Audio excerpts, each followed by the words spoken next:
मेरा पहला फ़ोन मेरी माँ को किया था। मेरे लिए वो एक खुशी की पल थी और दूसरा मन में था कि माँ को चिंता होती होगी कि ये गोलियाँ चली हैं और ये कहाँ गया है। तो मुझे याद है कि मैंने पहला फ़ोन माँ को किया था। मुझे उस फ़ोन का महात्म्य आज समझ आता है। वैसा मुझे फ़ीलिंग और मैं कहीं आया नहीं। टू लूज अ पेरेंट, जैसे आप, you lost a parent recently, I lost my dad recently, आपने मुझे खत भी लिखा था, थैंक यू, वेरी काइंड। आपके दिमाग में पहली चीज़ क्या आती है? जैसे मैं अपना एग्जांपल दूं तो when I lost my dad, the first thought in my mind was guilt, कि मैंने ये क्यों नहीं किया, मैंने जाके और टाइम स्पेंड क्यों नहीं किया उनके साथ, why did I pick maybe work, maybe this that or the other over him. जब आपकी लाइफ में ये इवेंट हुआ तो आपने क्या सोचा? ऐसा है कि वैसा मेरे जीवन में नहीं है क्योंकि मैं बचपन में घर छोड़ चुका था। तो घर के लोगों ने भी मान लिया था कि ये हमारा नहीं है। मैंने भी मान लिया था कि मैं घर के लिए नहीं हूँ। तो मेरा जीवन वैसा रहा।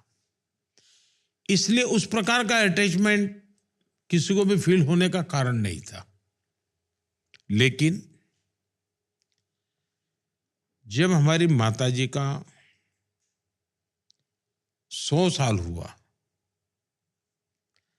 तो मैं माँ को पैर छूने के लिए गया था। अब 100 साल की उम्र, मेरी माँ पढ़ी लिखी नहीं थी। उनको कुछ भी पढ़ा वो ज्ञान नहीं था, यानी अक्षर ज्ञान नहीं था। तो मैंने जाते-जाते कहा कि माँ, मुझे तो निकलना पड़ेगा, मेरा काम है, मेरे लिए कुछ।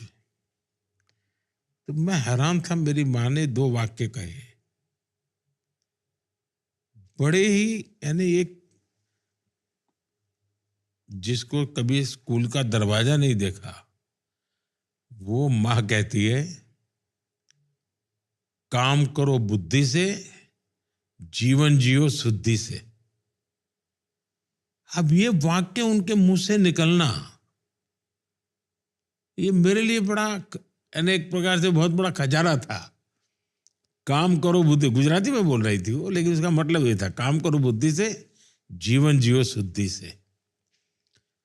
तो मैं सोचता था कि